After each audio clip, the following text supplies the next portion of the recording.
Hi, this is Brennan Davis from Bedrock Games and the Bedrock blog, and I'm here with Adam Baulderstone for another episode of Bedrock and Baulderstone. And today we're talking about the movie Interstellar, which neither of us had seen, right? This was both of First our viewing. yeah, First viewing.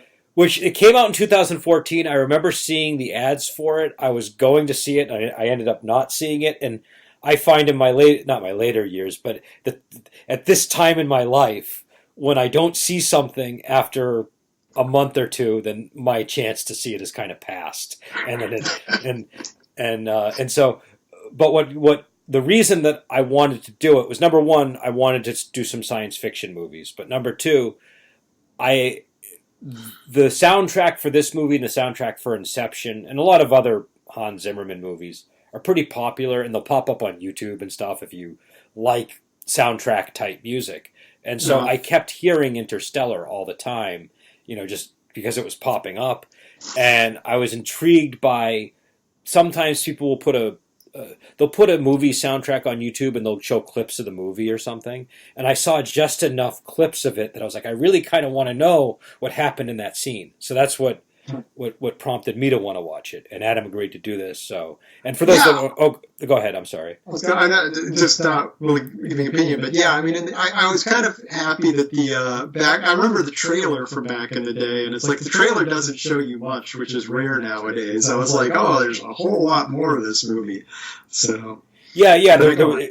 So just to tell people about the movie, it's a Christopher Nolan film, and it stars Matthew McConaughey and Anne Hathaway, and there are other people in it too, like Michael Caine has a role that is sort of like an old scientist, and John Lithgow is in it too. Which and so and it's set in a dystopian future where there's this like Dust Bowl type situation, but it's apocalyptic. It's going to kill humanity. It's not just a thing that's going to pass after a number of years, and so and also society has collapsed, and they're doing things like rewriting the textbooks to say that the moon landing was a hoax because they want people to focus on farming. They don't really want people to focus on going into space. But the remnants of NASA remain, and the main character, through somewhat mysterious circumstances, finds NASA in its current incarnation.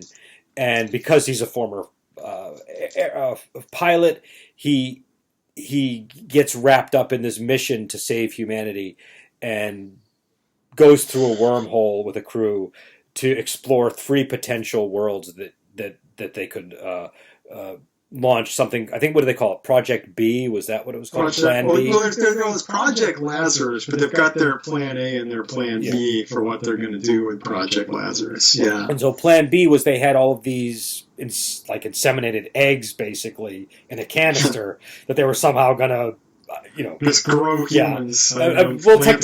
Technology is obviously advanced in this movie. That they have robots that look almost like the obelisk from 2001. They're these tall, rectangular things but the 2 sides kind of move like legs, and so they obviously kind of felt very Gumby-esque to me. But, it did look a little bit Gumby-like the way that it moved, like metal Gumbies. But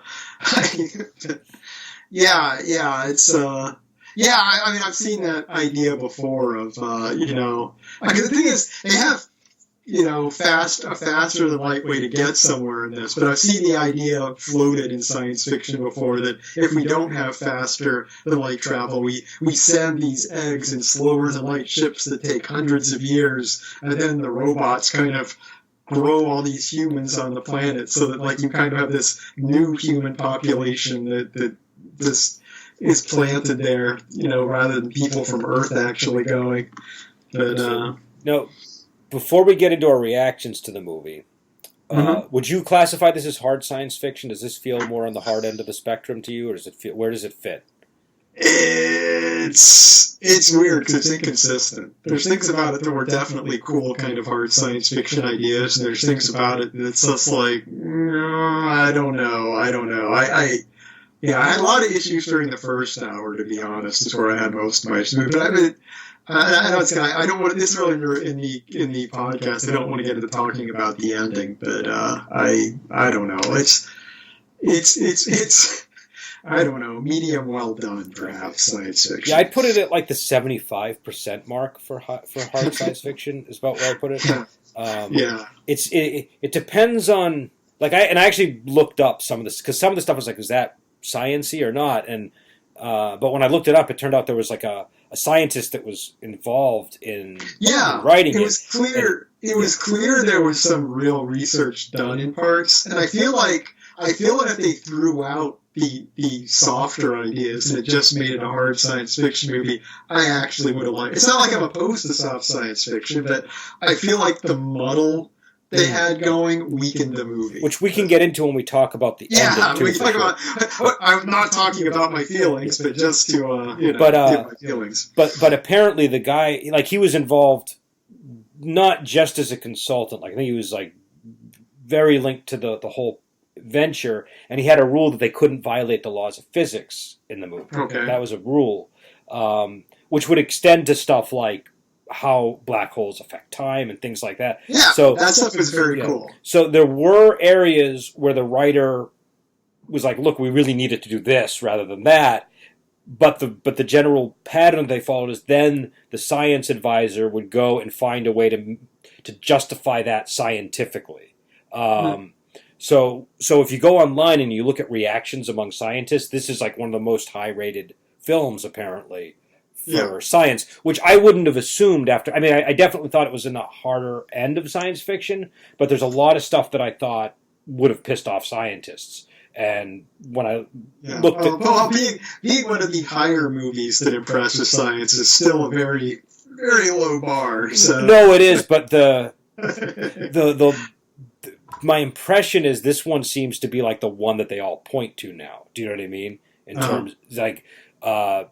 which it was kind of a surprise to me. But anyways, what was your reaction to the movie? How'd you feel about the movie? I'm glad I watched it overall. It was interesting. There's enough cool stuff in it that it was worth my time. And it's genuinely good in parts. I just feel the entire thing didn't quite hang together for me. And there's something about a lot of Jonathan Nolan's films that, I don't know, his worlds feel like strangely artificial to me a lot of the time. There's just this, I mean, when he's dealing with anything on scale, it's I don't know, there's just, I find it to be an interesting director, and some of his stories are interesting, but it just... Was there anything in particular that made the world building not work for you? Was it like something specific, or was it something harder to put your finger on? His worlds always feel really small. I mean, just I'm just looking at the first hour. It's like, okay, well, you've got this world where there's a farm and there's secret NASA, and nothing really fit together for me. It's like, okay, so we've got a government that's poisoning people against space travel, that's secretly running NASA and keeping NASA massively funded, and you don't really see everybody knows each other, and they show up at NASA, and it's like, they show up, he doesn't know where he's going, but the place he shows up is NASA, and everybody knows that. I don't know, everything felt very, very tiny. Okay. Well, I think one of the things that I did notice is it's all sort of done at the household level, and so you never get I felt like our point of view was very connected to the main character, and you never really got to see the world beyond that. And so you're kind of stuck with him in the fields with the corn stalks. Yeah, which by itself is fine. I just didn't get, I don't know. I mean, the thing is, they're still doing industrialized farming. They're using tractors, they're doing all this stuff, but they need everybody to be a farmer. And it's like, well... If you're still using machinery for your farming, you shouldn't need, and crops are dying at a rapid rate. What are all these farmers doing? I mean, I don't know. It didn't work for me. The first hour is where I had the most problems during this movie. At the end of the first hour, I was just like, I don't know, but then it got better after that. But. So I actually really like this movie. I understand your issues with it, but I really enjoyed it. I liked it so much I couldn't sleep after I watched it. I watched it and I put it on at 11, and number one, I'm not a Christopher Nolan fan. I haven't seen Inception. I think the only Christopher Nolan movies I've seen are Memento, which I saw ages ago when it first came out, and I saw the first two Batman movies. I never even bothered to see the third Batman movie. Like I liked both of the Batman movies. The third Batman movie would be a very big example of me saying his world building just doesn't quite work for me. But, well, you know what it was? It's just like after the two of them, I was like, I don't know that I need to get another experience of this Batman, and like, you know, I think though I just had enough of it. You know, I didn't feel the need for a third film for whatever reason. I was satisfied with the. Well, I mean, obviously, The Dark Knight Returns is a very acclaimed film, but it is a long film, and I feel like, after it was done, it's like, okay, that's enough. Yeah, and I'm not knocking those movies. I'm just saying there was nothing about them that would make me say I got to go see this guy's other science fiction movies. But I was talking to my friend, you know, Steve. I was talking to Steve, and I asked him, should I watch Interstellar? Because I was listening to the soundtrack, and I'm kind of curious. And he was like, I think you'd like it because you like Isaac Asimov. And he doesn't like that kind of stuff. But he's like, you like Asimov type stuff, so I think you might like it. And so I was like, okay. Yeah, and I liked it better than Inception, I'll say, too. Inception, I don't know. Inception, I was really bored with that by the end. But all the stuff that you didn't like, I kind of liked. So I think we might have a very different reaction overall to the movie. I was being very critical during the first, which is fine. I think we get further into the movie, we might have a lot more in common. Well, and the thing that I didn't have as much of a problem with the early part because it was obviously based on the Dust Bowl, and I think they even used interviews of people who lived through the Dust Bowl, if I remember. Well, no, I think those were interviews where people. Those were like interviews from the future. If you remember, those were the same video clips they used at the museum at the end of the movie. Oh, I know, but I think that I know that in the movie that's what they were supposed to be. But I'm sorry, you're saying the actors were. I think that those were actually. I could be wrong because it's been a long time since I've seen the Dust Bowl documentaries. But I'm pretty sure those were taken from a Dust Bowl documentary, and if they weren't, they were done in exactly the style. They were, they were clearly modeled on the Dust Bowl. There were a lot of things I liked. I liked the whole Dust Bowl kind of idea and the crops dying and that situation. I did like that situation. I just that wasn't my problem with it. The world just didn't feel real to you for some reason. What? It sounds like the world didn't feel real enough to you. And I mean, obviously the early part, them having the clues that lead him, the mysterious otherworldly clues that lead him to NASA and all of that. I thought, obviously it becomes important later in the movie, but we'll get to that. Yeah, because I don't know how you can take that part out because that's sort of like where the movie connects back to itself. Yeah, like I said, we'll table that for later. So I can't get into my full comments until the end. So the more exciting part of the movie is maybe when they get into space and he's part of this Lazarus project to actually, before we move on, though, I will say to you, I did like the family building element of it. I mean, I like the conflict with character of his son, the way he was presented. I felt like it was really good character building early on, like that whole little. Yeah, that worked just for me. Establishing that. And John Lithgow is the grandfather. So I'm being really negative about the first hour, but there was a lot to like. I will say this: he was very good at sort of the character interaction with the family like that, and and I could tell he was good at it because I was getting angry when the dad would do certain things. It was like, you shouldn't be doing that. Like, she wants you to stay type stuff. Like, that doesn't work if you don't buy into the characters involved. So, I thought that worked for me. But then he goes to NASA and, which is where he meets the Michael Caine character. And the Michael Caine character kind of spins a lie to get this project off the ground. Like he tells them there's a plan A, but then we find out later in the movie there really isn't a plan A, that there's just plan B, right? And so they go into space, and it's very 2001, I feel, when they go into space. Like, once they get into space... there's a lot of 2001 influence in this, yeah. I mean, there's just so many direct references. Like, everything from the way the docking is done. Do you know what I mean? Like, the way everything spins... and the fact that, and we're kind of skipping over plot details here, but one of the things that stuck out to me was he wrote this movie felt like it was done with the intent of he knows the audience is aware of stuff in 2001. He knows that we're aware of HAL. And so when you are introduced to those robots, number one, they plant the idea in your head that those things go haywire after a while because he says something like that. And then you're waiting the whole movie for that to happen, and it never does. Do you know what I mean? Like, it's kind of funny because I thought, oh, they're planting the seed. But I also thought, I bet it's never going to happen. I bet it's a false seed they're planting. So that, I was kind of a little bit like, I don't know how I felt about that. The reason I like that is it made... Because I had the same thought as you. They're probably not going to do it, but they could. And so you're like...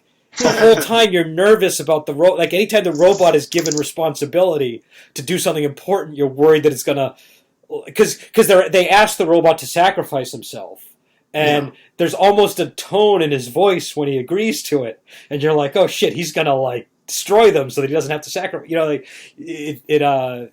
So for those reasons, that worked for me. But they go into space, and one of the big things that happens is that when they get through this wormhole, the worlds that they're sent to are near a black hole. What is it called? Gargantua? Was that the name of it? Yeah, I think Gargantua, And the black hole, it's kind of like that Doctor Who episode with the spacecraft with the time dilation effect, where when they go to the planet, the longer they spend on the planet, the more time they lose. Like decades can elapse. And so they go to this planet where there's... if I understand the physics of this planet, I'm not sure I do. It was all shallow water, and with huge waves. Yeah. That was a part of the movie that annoyed me a bit because they kind of land. They're like, okay, we got to do this fast, blah blah blah, and then they get down there, and there's no feeling that they had a plan, like they knew exactly what they were going to do, and it felt like It felt like from orbit they should have been like, boom, this thing's here, we're gonna come in, we're gonna do this, we're gonna grab the thing, and I don't know. It felt a little like, oh well, hey, why don't you run out and grab the? I don't know. It felt very improvised to me in a way that anyone who's like every second we lose on this planet is a huge amount of time. I don't know.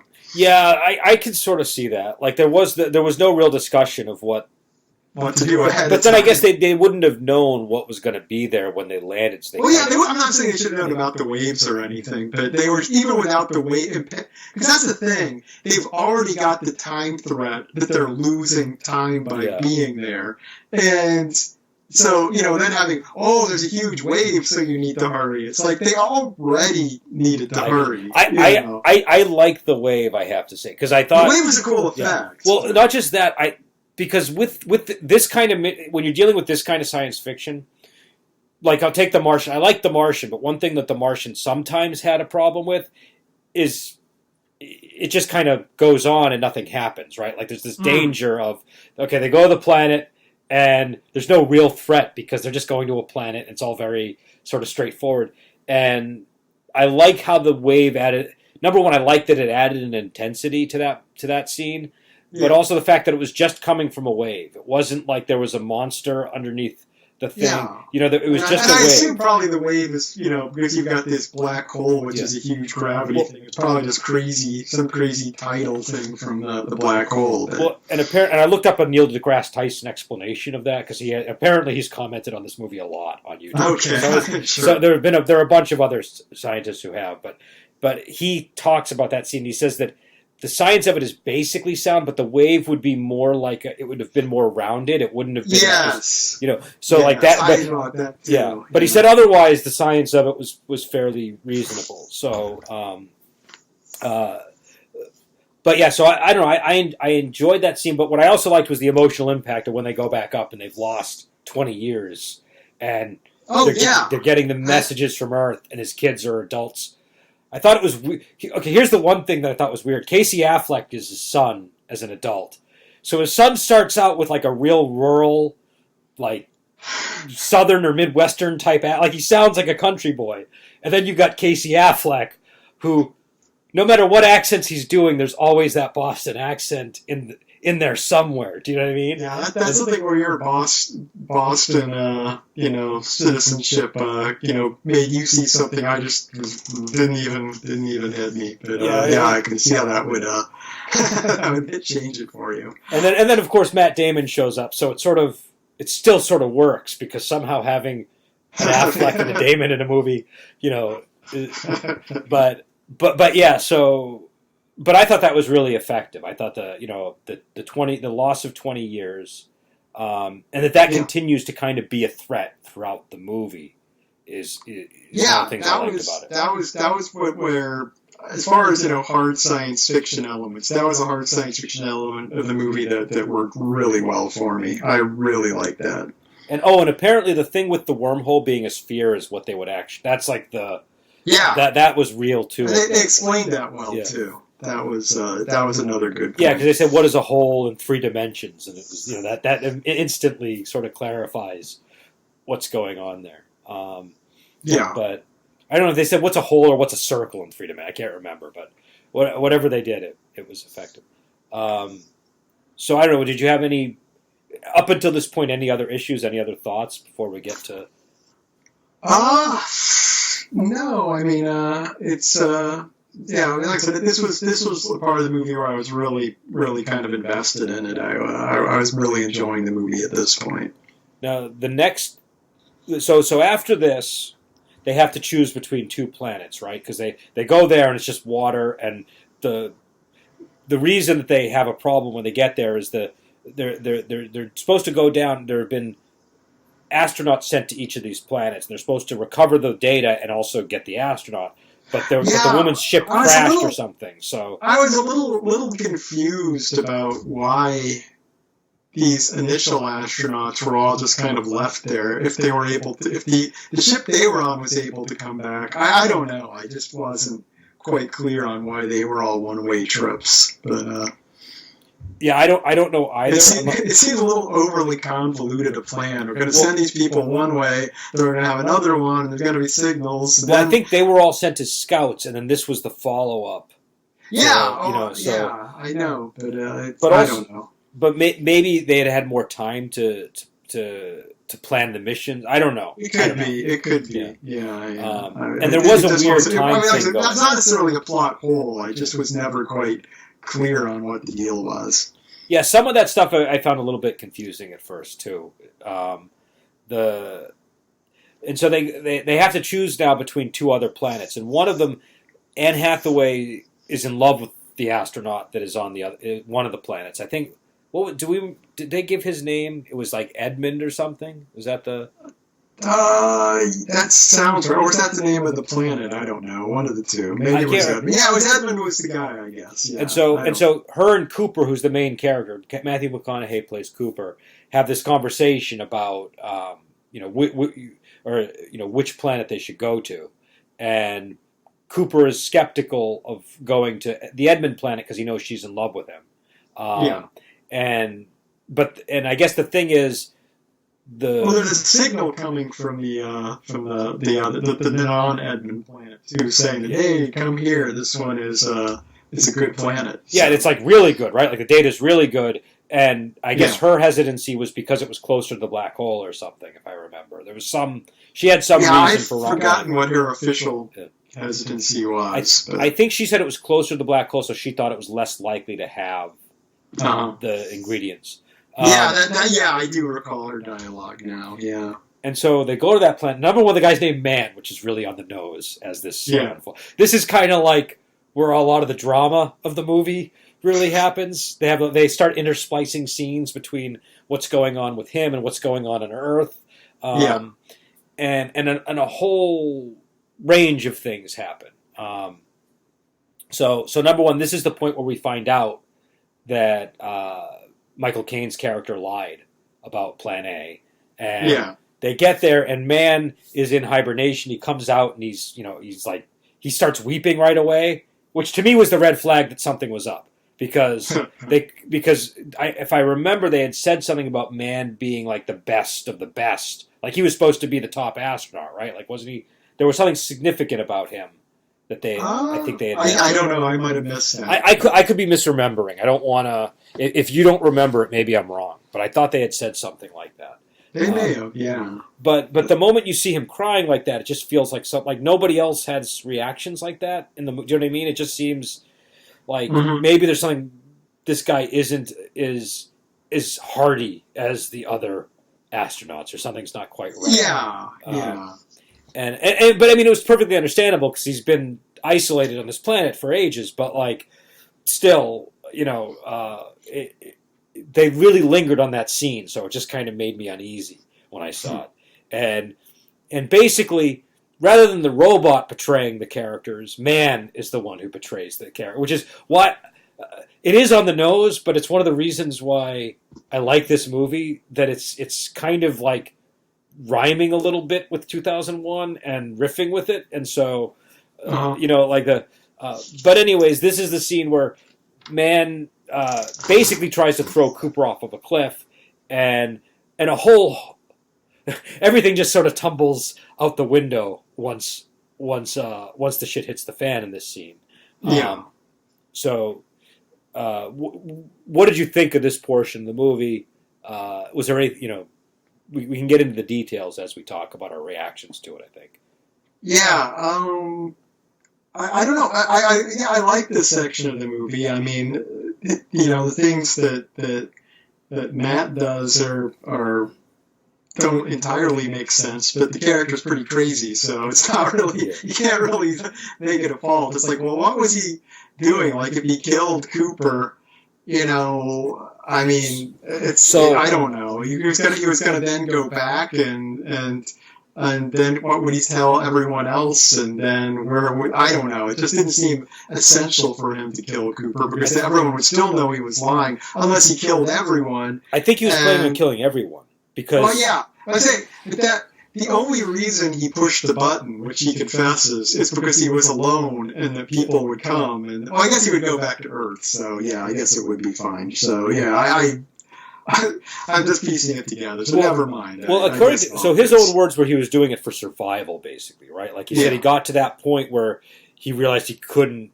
He was basically more selfish than he thought he could be. Yeah, yeah. And I'm guessing the reason that he killed them all was he didn't want people on Earth to find out that he had lied about that, because it's not like a minor lie. Like they're said, like, this is the salvation of humanity, and so he is redirected. I don't know. I don't see how he could ever get out of the lie, though. I can see him being desperate, crazily going back to Earth, but you know, it's going to be the only reason they came to him with that ship is because he set off the signal.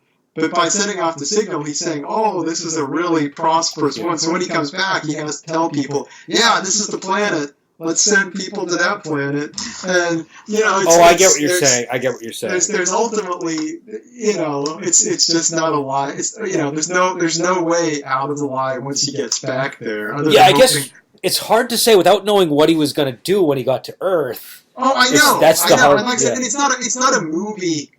It's not a movie fault because he's not acting rationally, so it doesn't have to fit together. It's just him. You know, people who dig themselves a hole with lies just can kind of keep digging and digging and digging. So it's fine. I enjoyed this part of the movie, but there were some areas where I had a few issues. It's the same issues I had with The Martian, where when he went up into space, when they were sort of trying to both get back to the ship, and they're trying to dock, a lot of that felt a little too action-y for me. I don't know how to explain it. It just felt like things were moving too fast. So, you know what I mean? Like there was a change in tone. There was a little bit of like a car chasey type, like just sort of a level of it. It wasn't like the scene in like 2001 where he gets locked out of the ship and everything's moving slow. Do you know what I mean? I was hoping more for that kind of movement in the scene. But the end result is he goes back to the ship. What is the ship called? The Endurance? Is that the name of the ship, or is it? That sounds right to me, but it's funny. I can't remember the name of the ship. But Endurance. I think it was the Endurance. Right. So he goes back to dock the Endurance, and he doesn't know how to dock to the Endurance. I think there was some. No. What happened? Well, what happened was they had like an auto dock sequence, but the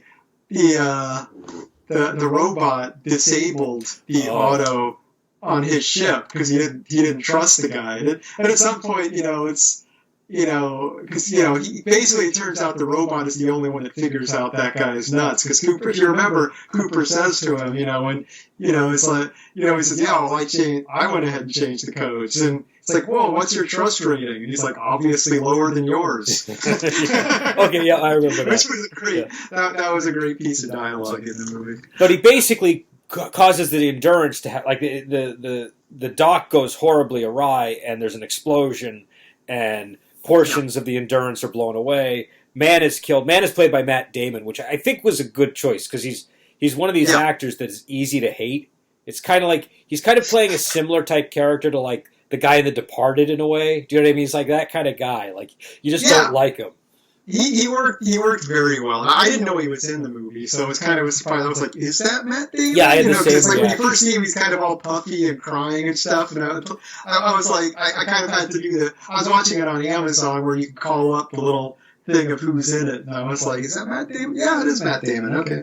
Yeah, so I had the same reaction. So then they end up, because they get back to the Endurance, and also what's his name dies. The one of the scientists. They lose scientists as they go there. 2 other scientists on the mission. Doyle is the first to die on the watery planet, and that's a direct result of Anne Hathaway's character's actions. And then what's the other scientist's name? Oh boy, is it Romilly? Was that? That could be it. I honestly just don't even remember. I think it was, but then that character gets killed through something that Matt Damon's character sets up on the. That's planet. Right. He blows up his little base. So, but Anne Hathaway and Matthew McConaughey both get back to the Endurance, and in order to get to the other planet, they have to slingshot around the black hole, which is gonna add like another 51 years or something onto the time dilation for them. So they're going to be way ahead of people back on Earth as a result. But they don't have any other choice. And so they do that, and it works. They have they use like the 2 little ships to help sort of thrust and everything. And then Matthew McConaughey decides to just launch himself off into the black hole. Apparently it was his plan all along. He just didn't tell her because, she would have objected. It's the classic thing. But and of course, the robot sent the other ship. So they basically jettisoned both the 2 smaller ships. The robot piloting one and him piloting the other. Yeah, because he and the robot both end up going into the black hole, right? Yeah. And so she goes around, but then he goes into the black hole, and then that's when the movie starts really doing a 2001 type thing. With it's different. It's not exactly like the Star Child thing, but it's that same kind of development. Yeah. Do you know what I mean? Just to pause for a moment too. I have to say though that if the issue was that they needed to jettison the weight of that other ship, and they've got such sophisticated AI, and these ships can auto dock themselves. I mean, can't you just have this map? Does he need to pilot the ship into the black hole just because they're jettisoning it? Yeah, I don't know. That part I was a little unclear on. I was also unclear on if that was exactly why he was doing it, or if he was doing it to make sure they got the black hole data, or because they were going to have the robot go in to get the data, right? Because there's a subplot going on where the daughter is still trying to make Plan A feasible, and in order to do that, she needs to solve this equation, but she can't do it without information from inside the black hole, right? Was that the? Yeah. Did I get that right? So I don't know. Either way, I agree with you. I had the same thought. So they go into the black hole, and it turns out the black hole is a tesseract, which is like some kind of weird thing that's been constructed. It's like a cube that's multi-dimensional and has access to like all different period. Like you can physically access different points in time once you're inside of it. But but it seems like you're only able to access points in time that are directly related to your personal history, and specifically to something that you have some sort of like emotional connection to, right? Am I getting that right? Is that? I think so, yeah. But I just want to jump back to the jettisoning thing too, because they did rip that ending off of people being on two ships and one having to project itself into a black hole to save the people on the other ship. It's from one of the most famous classic science fiction novels of all time, but I don't want to give away the ending, so I won't say which one. But that novel was before computers were commonplace. The idea that why didn't they just set the autopilot was actually a plausible idea in that novel because, there weren't autopilots in the novel. But yeah, I just wanted to get that off my chest, and I was like, that was totally lifted from one of my favorite novels. But moving on to the inside the black hole, the whole. So it's very trippy, but this is where. So at the beginning of the movie, it's kind of like a Signs type situation where they're getting. The girl thinks she has a ghost in her bedroom because the books are flying. Yeah, it was very Signs-like. I felt, and it's in Morse code. And there's also like dust being dropped on the ground, and it turns out like they early on they figure out this is due to gravity anomalies, and that gravity is being used to sort of cause these things to happen. And the implication at that time is that some sort of other being, probably whoever put the wormhole by Saturn, is responsible for sending these signals to them. And these signals are what lead him to NASA. And there's also a message in one of them that says "stay." There's all these things going on. And so it turns out that once he gets into this black hole, that he's the one sending these messages back in time to his daughter. And so it's so obviously I want to know what you think about it. It's a bootstrap paradox. Yeah. Yeah. So what did you think of it? I think that bootstrap paradoxes are the most boring time travel you can possibly do at this time. So for that to be the big reveal of the movie. I mean, it wouldn't have been that fantastic if the reveal had been, it's the aliens sending, because you have a double bootstrap paradox, because the aliens set up this thing from the future. Well, the aliens are really apparently future humans, at least according to Cooper's hypothesizing. It's just guess. But you have future humans arranging this place from the future so that Cooper can send a message back from the future to that. And it's just like, well, everything happened because someone in the future sent something back to someone using their future knowledge. Is just like, okay. I don't know. I mean, it was a very emotionally affecting story. I like the stuff with the father-daughter, relationship and stuff. It worked on that level, but it was just like, I just wish it had something better to reveal at the end. That's all. The part, I liked this part. Part of the reason why I liked it because I liked the addition of the love theme on top of that, which is kind of what makes it work. Yeah, that aspect of it worked, but I don't know. But also in terms of time, like here's what I was thinking. They're described. Anne Hathaway basically says that whoever is, these are probably beings that are multidimensional and capable of traveling through time, as like the same way that we travel on a planet or something. Like it's just another dimension for them. And so the implication of that is that time isn't really pinned to a linear course, right? That time is just this thing. I don't know that you can change. I mean, they kind of imply that you can't change the past, though. No, but what I'm saying is maybe time doesn't have to move in one direction, though, if it's a dimension. Oh, yeah. I see what you're saying. And so these beings, the causality could go the other way. It doesn't have to go the way that we're traveling. Oh, yeah. I realize. Exactly. So I thought that all kind of worked. I mean, obviously, time travel is going to break down the more you analyze it and think about it. But I thought it was well done, and also it's not something you don't normally see that kind of a thing in a movie this high budget. Do you know what I mean? I don't know, because bootstrap paradox is the thing you always see in mainstream time travel movies. I mean, Bill and Ted does lots of bootstrap paradoxes. No, but not in this way. Doctor Who has done it a number of times, But Doctor Who's low budget. Doctor Who is a low budget movie. This is a big budget blockbuster-y type film, right? Like this is like Armageddon type level blockbuster. But also I think this does it in a much different way than Bill and Ted. Like this is like This is really aiming for a much more 2001 feel. Oh, it is. I know. I'm saying it's essentially the same thing as, we're gonna steal the keys from it in the future and put the keys there. No, it is. It's the same basic thing, but the having him go into the black hole and having it be so surreal when he gets there, really changes it. Do you know what I mean? It really makes it a different experience as a viewer. Yeah, I know. I'll confess, a recent movie that was based, and once again, I'm going to be kind of coy here because I don't want to ruin the ending of a movie. Well, go ahead and ruin it because I want to know what you're talking about. So let's just give a spoiler warning.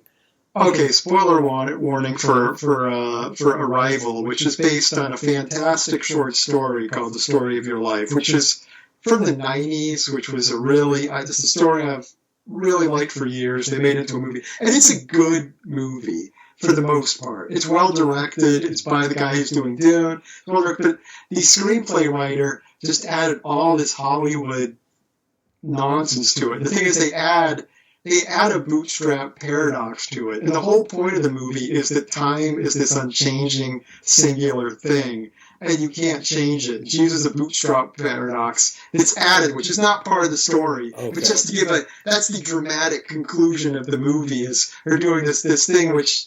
No, you not only did you do a lazy time travel move, you also did one which is which totally negates the entire point of this story. So I'm really anti-bootstrap. Okay. Yeah, I'm fine with bootstrap if it's done well. Right. Do you know what I mean? It can be done very poorly. It can definitely be done very poorly. When the black hole scene first happened, I was a little annoyed because I'm like, why is he not getting destroyed? Why is he not being ripped apart? And it doesn't make sense. But then once it was explained that there was some kind of construct in there that was presumably meant to protect whoever fell in, then that was a different story. And I liked the visuals of that scene because that really, remember in 2001 when he's taking Hal apart? It seemed like it was a direct callback to that scene. Yeah. So I just really liked that this move, and I'm sure, and I know I saw one reviewer who said something like, people are overplaying the 2001 references, but I don't see how you can ignore them because it was just so. Oh no, it's totally threaded through the movie. He wasn't even trying to be coy about it. It's like, this is his. I'm making my 2001. but that's the most beautiful. Well, it's one of the most beautiful scenes in 2001. The scene when he's accessing Hal's memory banks, and this had that same kind of beauty to it, but it's done in a totally different way. But the bookshelf on his end really looks like that Hal bank to me. So I know I loved how how you were seeing all these things in this movie. But it doesn't end there. So, unless you have any other thoughts on this scene, should we go on to the next one or? No, I mean, let me just collect my thoughts a moment here. I mean, it's another weird thing. This goes back to the scene earlier where Anne Hathaway's character is going on about how love is the only emotion that I don't know what it was. It was what was she talking about? I didn't even. She was saying that love is something that is like a force that is. I think she was trying to say. Because she was being drawn to Edmund's planet through love. I know, but she was acting like it was a real scientific thing, and I'm like, she's saying, because I can love him and he's not here, it cuts across, and I'm like, what? No. She was saying it's like gravity, and maybe we should be paying attention to it the same way we're paying attention to the data on his planet. Do you know what I mean? Like that. Yeah, I think that was her argument. Now, which doesn't. Not that I'm anti-love or anything. That's not a good argument to me. I think. Well, I think here's what I think was going on. I think it was somewhat crudely using that moment to express a bigger theme in the movie. I know, which I think made sense. That's kind of what bugs me when you get to it at the end. You're like, oh, okay, so because that was during the second hour of the movie. That was the one point where I'm like, no, that didn't quite hang together. The idea of her trying to manipulate everyone to go to where her lover is. It's like that's dramatically interesting, but the idea of then saying, well, no, there's love is a power and energy, and then and I was like, yeah, okay, whatever. But then having that be the central thing at the end, I was like, ah. I think where it fell flat. I think in that, because when I saw that scene too, I was kind of like, well, that seems like a really bad argument to go to the planet. But when he gets inside the Tesseract, that's when what she's saying actually feels like it applies quite a bit better. Where it's like his love for his daughter is this force that propelled him into the black hole. And I was almost... Well, once again, though, in a different kind of movie, I'd be okay with it. But if they go to so much trouble to be this hard science fiction movie and then have it go, and love is the ultimate power that can fix everything. It's just I don't think he was saying that. I think he was saying love is something that transcends whatever's going on inside of our brain with it. It's something that it was an intriguing idea, and there were parts of the movie where I thought it was interesting. Yeah, I almost looked at it. Remember The Luck of Tila Brown from the Ringworld books, where he tries to quantify luck. Basically, he tries to explain. I vaguely recall. It's been a long time since I read those. But it reminds me a lot of The Luck of Tila Brown, where you sort of try to hard science fictionize something like luck. Do you know what I mean? And I think it worked inside the Tesseract. It worked when you actually think, because there's a scene where Michael Caine is saying, we have to think beyond ourselves. We have to think more of ourselves as a species. Yeah, which is a good idea. No, but here's the thing about that. He's acting as if he's transcended that, but in actuality, what he's done is he's the person that he sent out into space to colonize is his daughter. So it's really the love. I feel like it's really his love for his daughter that is pushing him to save humanity, rather than a love for humanity. Do you know what I mean? Like there's a I'll agree with that. Yeah, I mean, definitely, he's putting his daughter in a position where she could be one of the people that actually does get off the planet. Yeah. So even though he's telling her we have to, look beyond, we have to, essentially be, more objective and think about it in terms of species survival, he's still really, operating at a level where he's thinking of his own daughter, and he's so I think that I don't know, I feel like the love theme is one where I would need to see the movie more to really know, because it's one of those themes where you kind of have to go back and probably look at earlier parts of the movie and to really dissect what he's trying to say. I thought it was intriguing. I thought in the scene with Anne Hathaway where she first brings it up there is where it really didn't work the most. But just later in the movie, it seemed to. That's why it's a problem, though, because, like I said, because that scene didn't work and sounded really hokey, it made it harder for me to buy. Like I said, obviously their idea was to lay the foundation for the ending of the movie with that, but because it didn't work, it did the opposite. It made me, when the ending came up, even though I was moved by, he's so close to his daughter and everything, and it was moving. I mean, but at the same time, that was interfering with my enjoyment. No, and that's one of the more criticized parts of the film, as I understand it. So it's not like you're alone in saying that. A lot of people have a similar reaction to it. So I think it's one of these things where, I'm still sort of trying to decide how I feel about it. But I will agree with you. In that scene, it was hokey. It was also, because it doesn't really make sense, it sort of seems like a stupid thing for a character who's on an important mission like that to really succumb to in that moment. Do you know what I mean? Where it's like, like that's a thought that you might have after you land, when you're drinking or smoking pot together to unwind, right? Like, hey, maybe love is this force that we should pay more attention. But you don't think of it at the height of a mission when you're supposed to be. You know what I'm saying? There was something odd about it.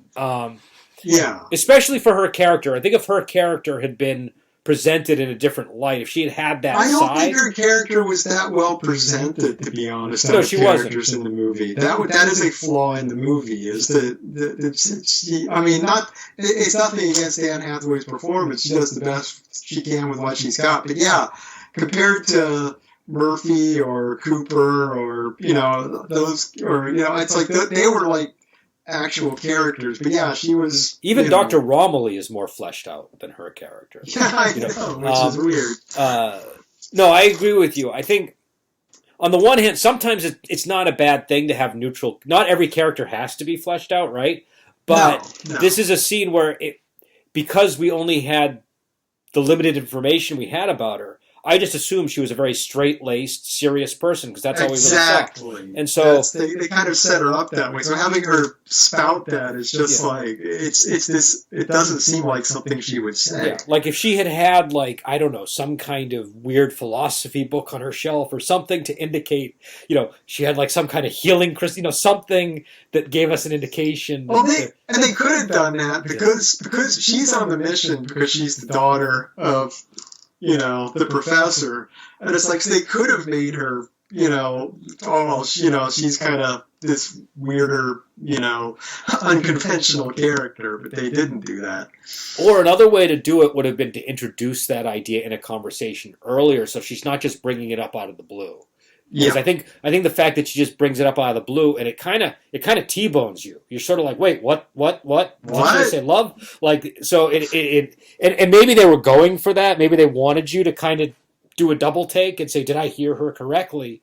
But I think if they had paved the way for that conversation earlier, like if there was a debate, and maybe there was a scene that I'm forgetting about, but if it was just more clear that there was a seed planted that led her to this thought. Do you know what I mean? Then I think it wouldn't have been so crazy. But because it's just random, it's like, well, I'm not going to take that seriously. And then I think, to your point, it sort of hurts the overall theme because then very soon after you realize, oh, this is actually a central theme of the movie. And that was not a good launching point for the theme. Exactly. And overall, it is. I'm glad I watched it. I've been criticizing it a lot, but I didn't feel like I wasted my 3 hours in watching it. There was enough good, satisfying stuff in there. Well, and I mean, we have to be critical of things even things we like. Like it's not a you can be overly critical, but like I think you're raising reasonable points. You're also raising points I've seen other people bring up when I've looked up. When I was looking up the science stuff, I bumped into some other reviews, and I've seen some of these points come up. So it's not like you're just raving against the film. I kind of was. I don't know what was going on with me in 2014, but I didn't even read any reviews of this, so I have no idea what the critical consensus was. So I think I can tell you due to Wikipedia and all that now. You can if you want to. Yeah. Let's see if I can find it. It's got a 72% approval rating among critics, I believe. So I mean, that's decent. It's not like 80, or 90, but it's decent. See, I just have to get off my chest. I hate the whole percentage system because it's like some of the best movies ever have half the critics in the world hate it and half the critics in the world love it. And it's like a 50% rating the critics to me is like, that sounds like a really interesting movie. Whereas, often 100% movie is like everyone's like, yeah, it was fine. It was okay. Oh, I'm going to watch the 100% movie because that's got to be great. Well, also, the internet doesn't help because now a lot of people write reviews as clickbait. Do you know what I mean? Yeah, so they write the review knowing what's going to get the hits, and sometimes I think that skews what they say. They might. I think if they were writing for a newspaper back in the day, they might not have the same opinions of movies that they do in the internet age. So yeah, I agree with you about that. But so anyways, then there's this next sequence in the film where he miraculously survives. It looks like he gets launched out of the black hole. He just kind of gets thrown. Like the black hole is it maybe linked to the wormhole? Is that what the implication is? I don't know. I wasn't sure what happened. I mean, it would make sense, right, that the black hole is somehow connected. It would make sense that the wormhole is linked to this black hole, right? Because they're both going outside of three-dimensional space, so I guess it does make sense. But anyways, he's floating. Next scene, he's floating near Saturn. He gets picked up, and he awakens on a space station. He finds out he would, it's like ages in the future. His daughter is like in her 90s or in her early 100s. We're not quite sure. Yeah, old. She's old, but she's also helped found like these space stations and helped get humanity into space. And so he meets his daughter very briefly as she's dying, I think, and the space station he's on is almost Ringworldy, right? It's kind of got that, like, he looks outside and he sees the horizon. Well, I think it's more kind of a Babylon 5 kind of cylinder than a Ringworld. Is it? Okay. But it's that sort of thing where the horizon is the curve of which I thought was kind of cool. But so I don't know. And then his daughter says that she basically is happy to see him, but she's like, I don't need you here. Like, I've got my family. And you should go and be with Anne Hathaway's character. Yeah, well, in the way she works it really, she doesn't want him to see her die, basically. It's kind of more than, I don't need you here. Well, and here's the thing. Christopher Nolan is British, right? Yeah. I think that was a scene. I think the way the family stuff was handled was done in a very British way, and I found myself bristling in a few key moments, and this was one of them where he sees his daughter and she says, "I don't need you." You know, like it sort of felt like a stiff upper lip. Well, you're jumping past the whole conversation they have and jumping to the end, because that's how she closes it. Because they do talk how she knew he'd come back because her father promised her he would, and all of that. So it's not like it goes straight to. Oh no, I know that. But what I mean is, the whole movie is kind of about how he feels about being away from his daughter, right? Like, he almost doesn't even care about the son, right? Like, he seems like he mainly just cares about the daughter, and he finally sees her, and they have like a 3-minute conversation. And then he goes and takes off to be with Anne Hathaway. And it just feels very, like, I understand, like, it works. Like, in terms of the movie flow, it works and everything like that. But emotionally, it felt very cold to me. Nolan films are all pretty cold. Okay. But I don't know. I don't know. I felt more like it was, I agree with you. You're like, whatever. But the ending of that scene is not great, but it's more like the movie. It's like, okay, we're not going to dwell on her dying. We need to get to the happy ending that she's going to go meet up with Anne Hathaway, whose lover has conveniently died. I was commenting on that with a friend of mine recently. We were watching another movie, and it's like, we just knew this one character was going to die because that would free up the other two characters being able to end up together. It's like, yeah, he had to be dead on the planet so that she would be available. Yeah, well, so here's a couple of thoughts about that. Number one, I guess it makes sense that he died because she's also experienced that 51 year. Yeah, you're right. He would definitely be dead. So he would have, at the very least, it would have been an awkward relationship because they lost 20 years, then 50. So he would have been like in his 90s when she got there at the best, probably in 110 or something. So that actually, that's another point. It's like on Anne Hathaway's character being undercooked. I mean, the whole, we get the one scene where we find, where they talk about, her lover's there, she wants to go to that planet, but there's not a lot anywhere else later beyond that point in the movie where you get the sense where the time that anytime she brings it up in reference to him needing to get back to his kids, not her wanting to get to her lover before he dies of old age. Well, and I guess also, do we know that they were actually lovers? Maybe she was just in love with him, and it was a one-sided. I was thinking about this. Like, that's possible. So, if it were that situation, then some of the stuff might make more sense. But we never get any clarity. I don't know. I mean, whether they were lovers or she's in love with him, from an emotional sense. I mean, if you're in love with someone and you're trying to get to them, it's not like, well, we don't have a relationship. I may be emotionally, like, pining for them, but I can set that aside. Yeah, no, that's true. But I do think it would make her a more interesting character if it's a one-sided, she's in love with him. That would be interesting, but like I said, but it wouldn't change her motivations. Her motivation still would be she wants to get to this guy and get him to love her. And so, But so at first, when all those scenes unfolded, I was annoyed because I was like, that time, like the time stuff didn't seem to make sense. But then when I thought back on it, I was like, oh no, that time stuff, I think it does make sense. uh, Him surviving the way he did might not. I don't, that seems a little bit dodgy. But we don't get any details on it. I mean, like I said, he just wakes up in the hospital and. And they did say that he was like 3 minutes away from losing all of his oxygen or something. I fear there was some mention by the physician or whoever it was that he woke up to that he only had like minutes to live before they recovered him. Yeah. That's true. That's true. But yeah, I don't know. But yeah, it's a flawed movie, definitely, but it's ambitious. I mean, as I repeatedly say, I'd rather watch a flawed, ambitious movie than a perfectly well done, just average blockbuster. But I'll say this: 2001 was flawed too. 2001 has a lot of flaws. And I'm not saying like it's not a masterpiece or anything like that. I'm just saying there are things that people criticize about it, or things people don't like about it, or there are portions of it that people maybe get bored during or whatever.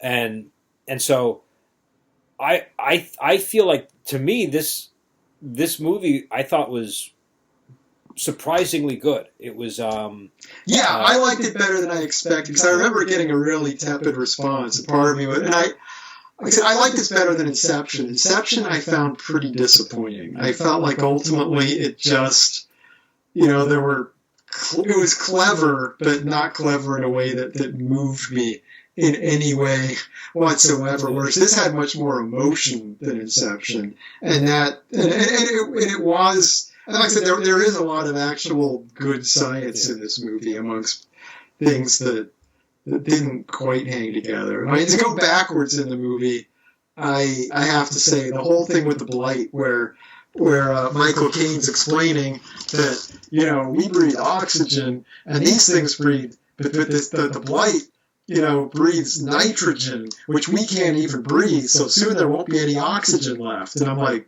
wait, what? I know. I think he said the blight produces nitrogen, and so. I thought he said it breathes oxygen. I was really. Well, I don't even know if producing nitrogen would get rid of oxygen, though. I mean, it's no. I think what he was saying is the composition of the atmosphere was going to change. Okay. I will forgive that. That was early enough in the movie that the movie hadn't established its hard science fiction credentials. So I was like, what is this? I could be wrong, because I was watching this like post midnight. I watched it from 11 until whatever. Yeah, I could be wrong too. But I will say this: I sat down to watch this movie. I sat down at 11. And my plan was kind of similar to yours. I was like, I'm going to watch like 45 minutes just to cut that off. I wanted to shave off the 45 minutes the night before and then watch it the next day, because I figured 2 hours is easy to handle. But when we do these podcasts, you know how hard it can be to fit in like a 3-hour movie right before we do the podcast. So I was like, I want to get that 45 off of that. But once I started watching it, I couldn't stop. And I like to go to bed around 11. So like that for me is unusual. And I watched it the whole way through. I was like, I'm just going to keep watching this. It'll go another 20 minutes. No, we'll keep going. And then I couldn't sleep after I watched it. I had so many thoughts and questions and all these things. So I really enjoyed it. And I thought I was, my only reason for wanting to see it was the soundtrack, which we should probably talk a little bit about, because you had mentioned the emotional quality of this film, and I feel like a lot of it, number one, there are some good performances. I don't like Matthew McConaughey that much personally. Like, I had a conversation with my dad about it before I saw the movie. I'm like, hey, Dad, I'm going to see that movie Inception. Have you seen it? He's like, yeah, it was pretty good. And he's like, I don't really care for Matthew McConaughey, but in this movie, for some reason... Wait, Inception? Was he I'm sorry, Interstellar. Okay, I was going to say, I don't remember that. No, Interstellar. And he said, I don't really care for Matthew McConaughey, but in this movie, he didn't really bother me.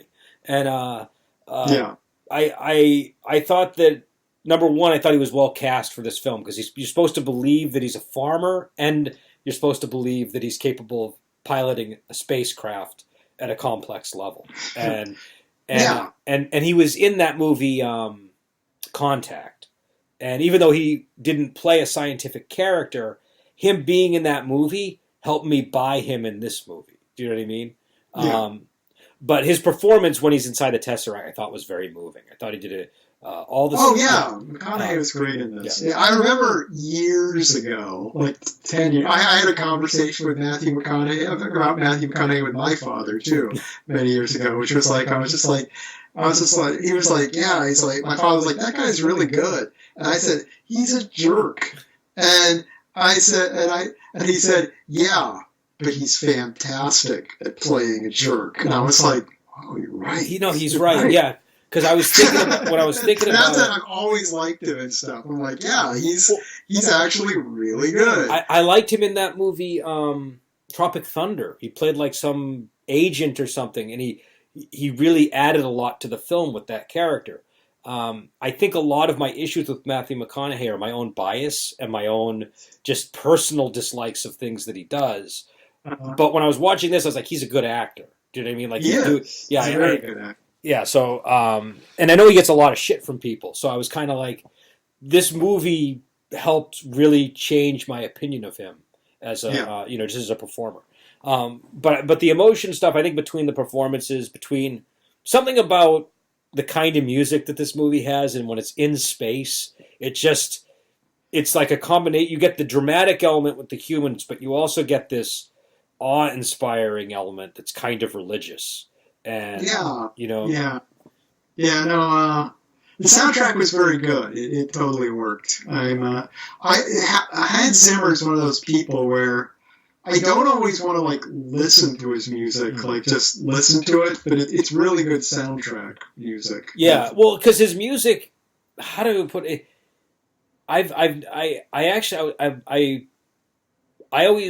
Usually when I hear Hans Zimmer's stuff, it sounds a little too simplistic to me when I first. It doesn't sound like a normal. Yeah, but when it's running in when it's running in the background of a movie though, it's doing exactly what it needs to do without being overpowering. No, and I think that's it. And also I was listening to this, and I was listening to the Inception's soundtrack before I saw this, and I took the time to look up the music for the Inception thing, because I was like, that's really simple. I was like, that seems like Philip Glass level, like, very basic.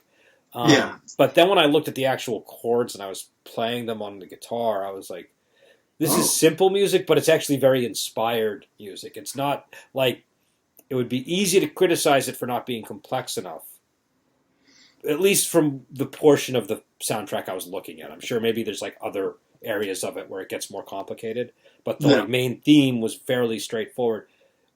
But their chords, like they're a combination of notes that I would never think to put together. Do you know what I'm saying? The way that he puts them together. So I kind of came away from that a little more impressed with it. And also just the overall impact that it has. It works for the movie and all this stuff. So I don't know. I quite like the movie. It sounds like you had a few more issues than I did with the movie. It's always easier to like voice your criticisms during a movie too. So I've harped a lot on the things that bugged me at points, but most of this movie I was enjoying it. So that's something. One thing I did like about it is it sort of briefly delved into 1984 territory with the textbook changing, but it didn't become anything. I thought that was going to become like an overarching thing.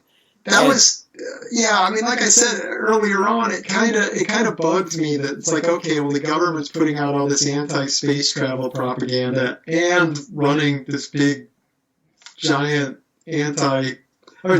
space program secretly at the same time, and it's like, what is going on here? I think what it was is they obviously know that they're in a bad situation, and so they want to invest in a last-ditch effort, but they don't want the general population preoccupied with that. Yeah, I would say, but keeping it secret was fine, but keeping it secret and also spreading the propaganda. Like I said, I get it, like if they just said, okay, people are really against the space program and spending resources on it, so we're doing it in secret.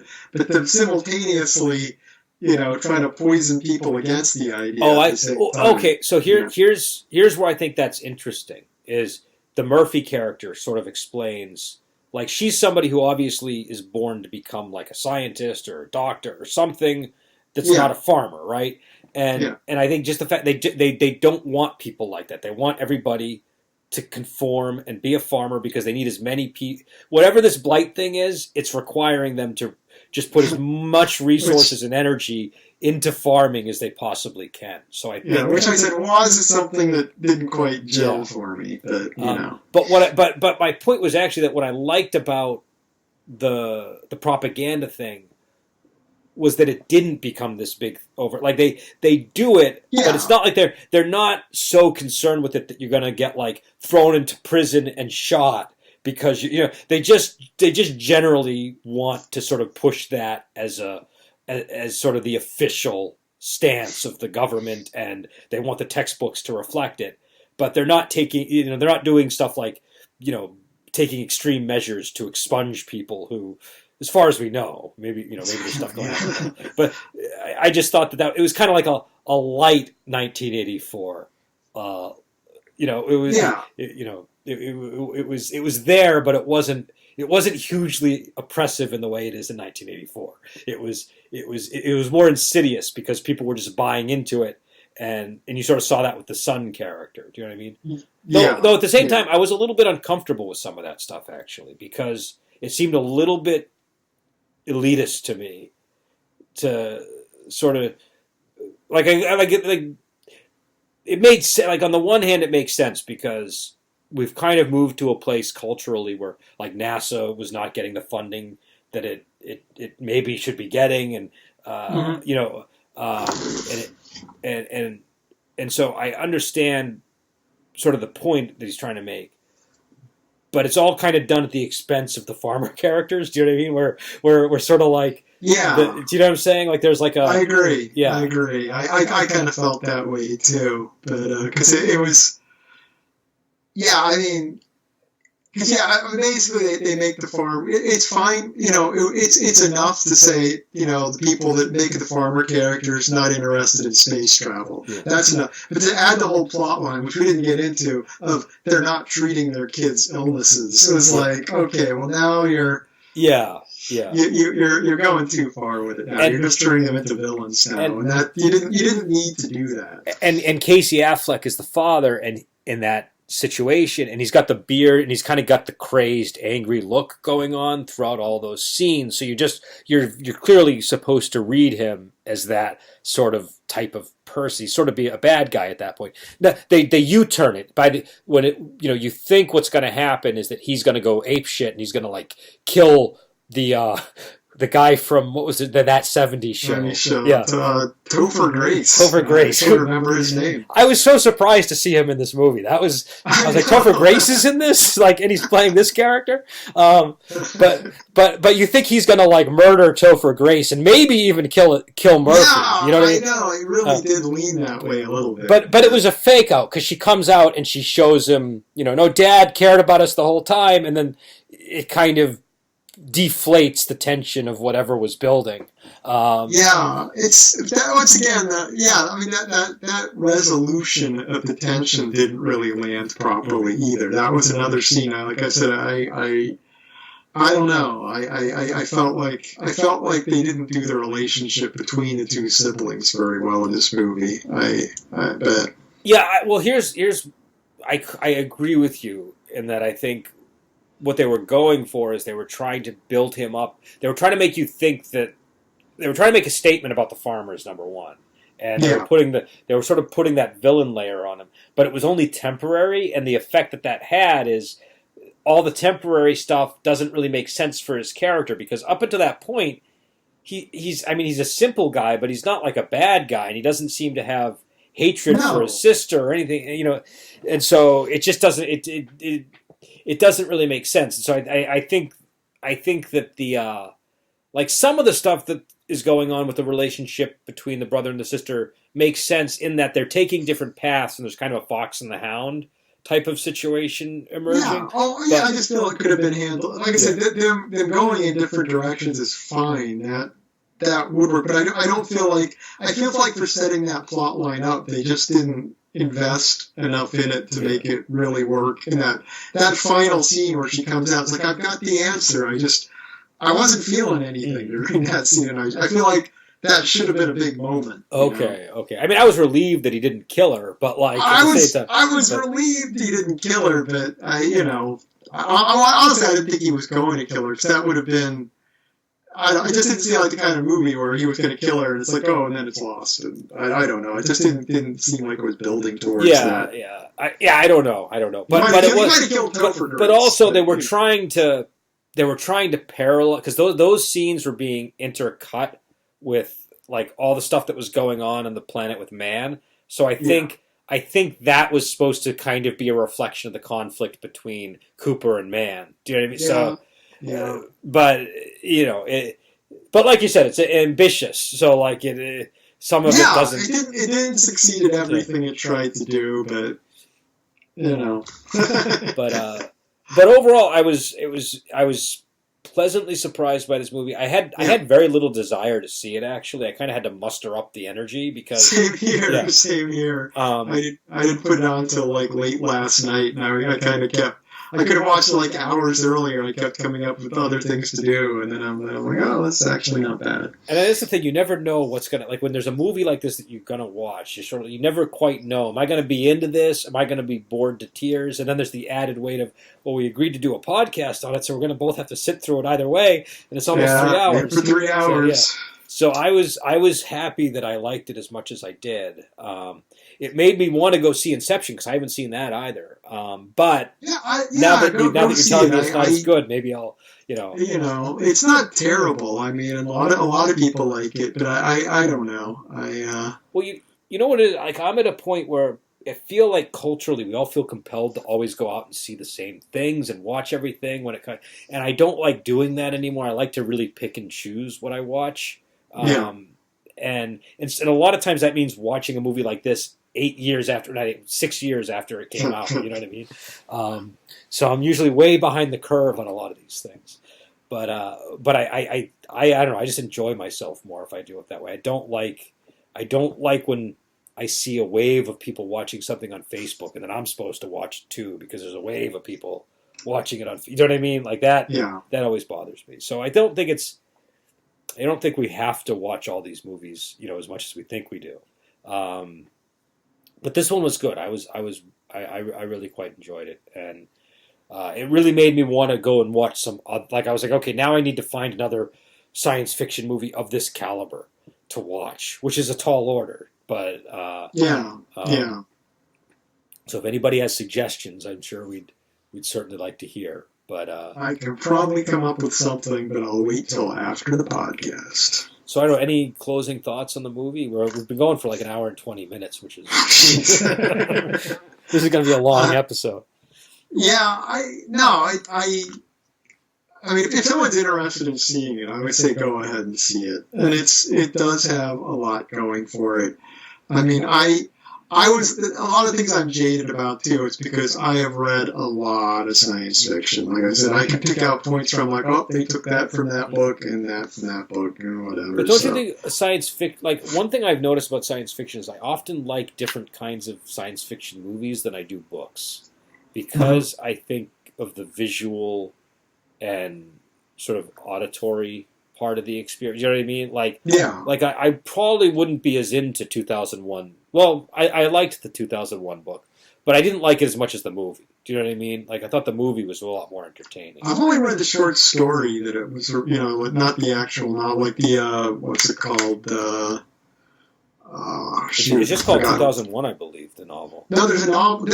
Well, the novel was written at the same time as the screenplay. Yeah. But there was a story it was based on called The Sentinel, which is a short story about finding this alien artifact on the moon.